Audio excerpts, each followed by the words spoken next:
And now we're welcoming back James, who's going to be talking to Michael Issenberg. Michael, are you online? I am. I'm Welcome. in Singapore. Thank you. Welcome. All right. Good to see you, Michael. You're up in Singapore today, obviously. How's everything in Singapore? Yeah, look, it's so it hasn't changed much for the last 6 months. I usually am on a plane 7 weeks out of 8, and I haven't been on one since March. And in Singapore, if you don't get on a plane, you don't go very far. That is very, very true. Now, a lot of positivity in terms of a lot of announcements and everything. I think we should start with that, Michael. You've got some very big news to share with our audience here, and I might let you do the honours. Oh, very good. Yeah, no, very exciting today to announce the signing of a new Fairmont, our first Fairmont hotel in Australia, which is going to be in Port Douglas, 253 rooms, opening in 2023, and with all the facilities that you would expect from a Fairmont hotel, including a ballroom. I was able to listen in on that last session, and I'm certainly a believer that the MICE market will come back. It's only a matter of when, not if. But back to the Fairmont. Going to be a beautiful hotel, and very excited that it's our first one in Australia. Yeah, well, it's very exciting news because it's actually the first real Fairmont in Australia, and we had the fake Fairmont in the Blue Mountains for such a long time. So the brand is finally coming. Stay away from that, since I know the owner very well. Yes, Jerry will debate it, I'm sure. It's that's very exciting. It's one of my favourite brands, as you know, around the world. I think that's part of that acquisition that you guys did. You picked up a phenomenal brand in terms of that does business travel so well. Their gold leaf clubs, their attention to detail, they've done that club level experience for such a long time so well, Michael, haven't they? So to bring those Fairmont unique touches finally into the Australian market is very, very exciting. Yeah, certainly it is. It's a great brand. We've had some fantastic signings around the region, and it's actually surprising in this environment that the development activity remains pretty robust. Not as we won't have as many signings this year as last, but you would think it would stop dead in the water, but it hasn't. So it's it's pretty pleasing, actually.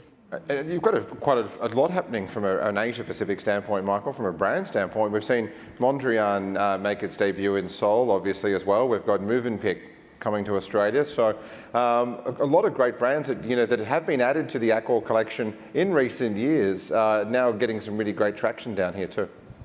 Yeah, no, look, and it's one of the questions that I get is how many brands are too many, and we're like a department store. We can manage multiple brands, and people are excited by new concepts and new brands. And the Mondrian in Seoul is a sensational hotel.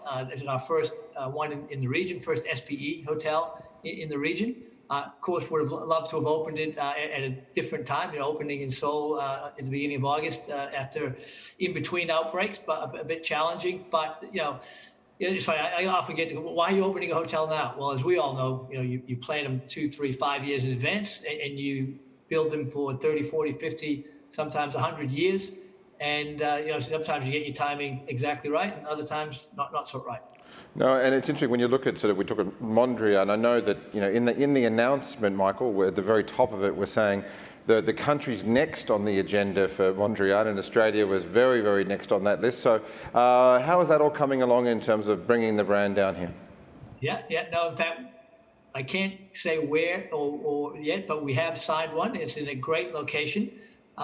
So certainly well before the next conference, but I'm sure Simon will be talking to you about it. But we do have a Mondrian on the way in Australia. We'll also have one here in Singapore that's going to be announced fairly soon. The brand, it's great, the traction that it's getting, very exciting.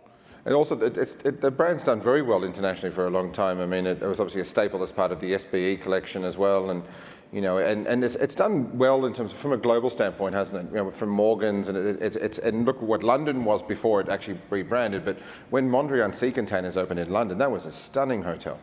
It is, and there's a beautiful one in Doha as well. Mm-hmm. And it's a great concept, and it has some flexibility certainly in terms of the room size, but the design and the F&B is what people are looking for. And it's great, and that's what following on. I was able to listen to the last session. That I'm a big believer that as Stephen said, COVID hit 6 months ago, normally 6 months doesn't seem like a long time, but it feels like truly a lifetime. And our industry obviously has changed dramatically, but it's not going to stay like this. In 6 months, I think we'll be in a different world. I don't think we passed this yet, but we will. And the great thing is people love to travel, and they want exciting hotels, and that's where having great brands is crucial. And interestingly, whilst we're signing all of our brands across Asia Pacific, where there is the most interest is in luxury and lifestyle. There's no question. And it's been, see that the confidence is there. It was interesting. I mean, I remember seeing the launch of Accor Live Limitless ALL was in Berlin last year. But your real launch was actually 2 weeks ago, wasn't it? When they were in front of the Paris Saint-Germain jerseys, in front of the whole world in the final. I think you got pretty good branding out of that deal, Michael, and showing the world really that brand. Yeah. Well, we actually did pretty good signage at the Australian Open this year as well. But we got great brand presence for the Champions League game. I must say, I would have preferred to launch a brand not in COVID, just like a hotel. But but the key thing about our loyalty during the pandemic, it's the same. I'm sure the same with our competitors, is our ability to continue to communicate with our guests. If they can't travel, they still want to hear about it. And there's still our pockets where people, whether they're staycations or whatever, and loyalty is the key to driving that.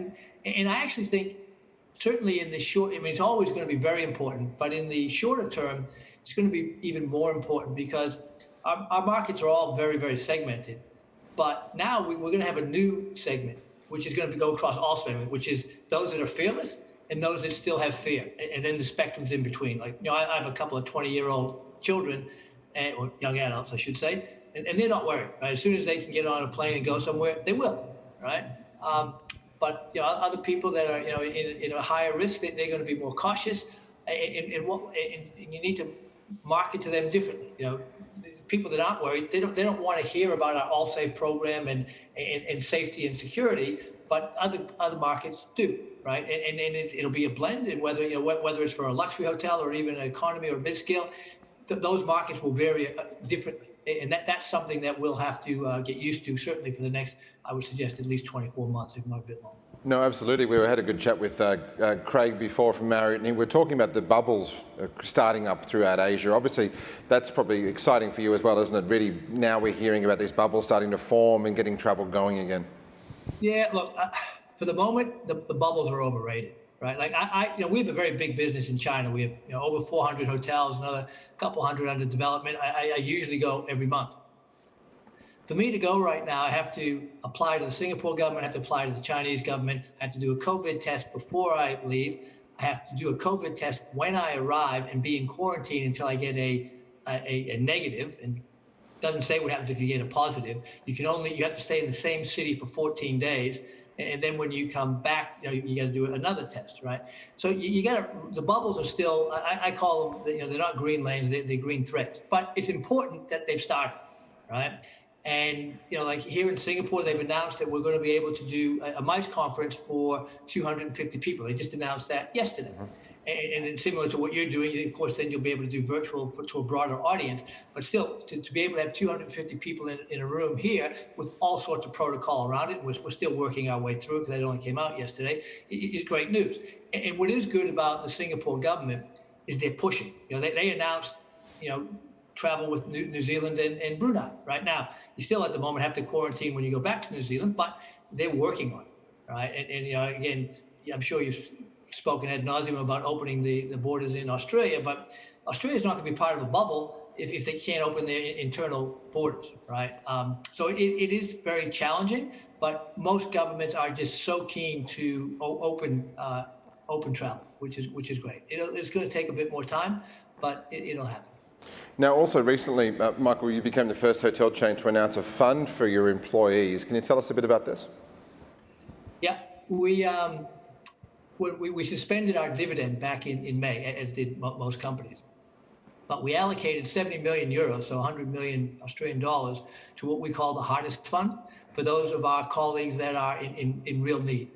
And so to date, we've distributed to 20,000 different people around the region, including 1,300 in Australia and New Zealand, amounts ranging from literally $200 US to as much as 5,000. And it varies depending on the need. And then also in Asia, because a lot of our colleagues aren't used to having a lot of cash, we're actually giving smaller amounts, but every 2 months to help them through this crisis. And I have to say, it's heartbreaking, but also heartwarming, because the applications have to define the need. And it is. I mean, people are going through such pain because they've been unemployed now or on very small salaries for 6 months. And but it's also incredibly rewarding that we are able to help our colleagues. And I think it's one of the differences of Accor as a company that we were able to do that. And I take my hat off to Sebastian. He got that through the board. That of the what would have been a 280 million euro dividend, 70 million was allocated to our hardest around the world, and it's a tremendous initiative. And we're certainly funded to keep it going at least through the end of the year and probably into next year, and continue to help those that are in most trouble. It's interesting because it's something that Accor does for other people all the time. You have your race to survive, and you're constantly raising money for everybody else, and obviously such a wonderful thing to be doing it for your own staff. Yeah, no question. And and even in that fund, we allocate some money for healthcare workers that are having difficult times, but also some of our contractors. Like in a resort where, for example, you have a band, and the band's been playing there for 3 months, and they've been stranded. And we're able to, even though they don't work for us, they're part of the team, and we've been able to help them. So we've been able to extend it to an extended family as well.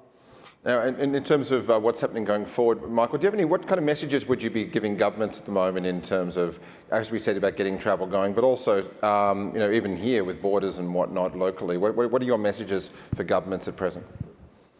Well, we continue to push the need for opening borders because for employment. Now, our industry is a great employer, and we lobby governments around the world, throughout Asia Pacific.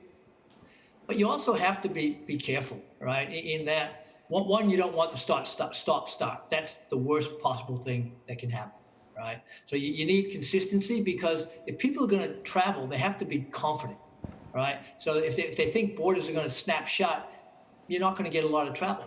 So whilst we're lobbying, pushing too hard is not going to achieve anything. We need the consistency, and that's where I'm sure you've had plenty of commentary about Australia, so I'll stay away from that. I watch a bit of it on the news, but that's where Singapore government, for a lot of reasons, it is a good model, that they are working away, right, in different lanes. So they have one with China, one with Korea, a different sort for Malaysia, a different type for Brunei and New Zealand, and then working away, because it is very complicated. So let's say Australia and Singapore decide we're going to have a bubble, right, and we have that green lane.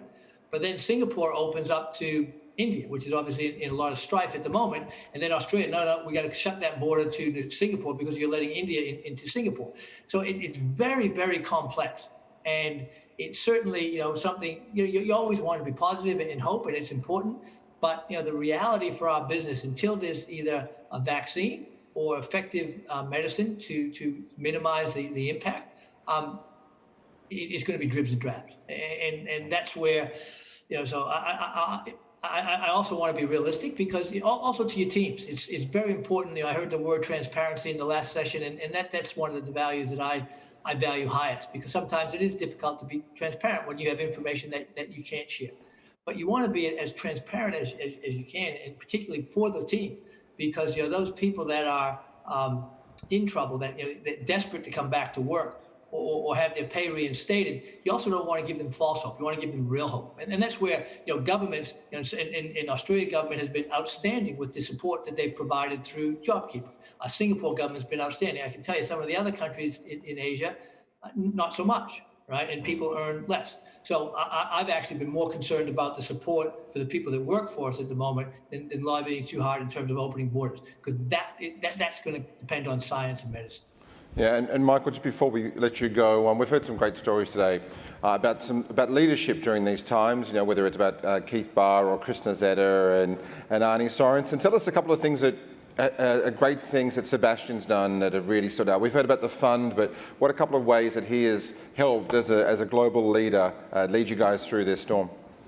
Well, again, it's constant messaging and consistent messaging. So, the videos that we have for internal, external, the ones that are internal end up going external, of course, in this day and age. We share those with the owners. And Sebastian, by nature, and you've met Sebastian, is a very positive person, right?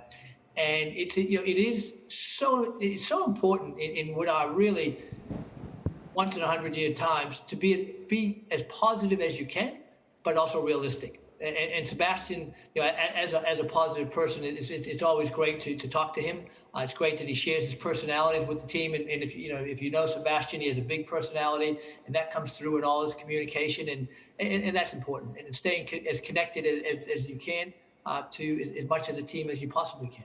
Yeah, wonderful. And he would have been at the opening of the Mondrian in Seoul if he could have been too, Michael, I'm sure. He's very passionate about that brand with Sam Nazarian.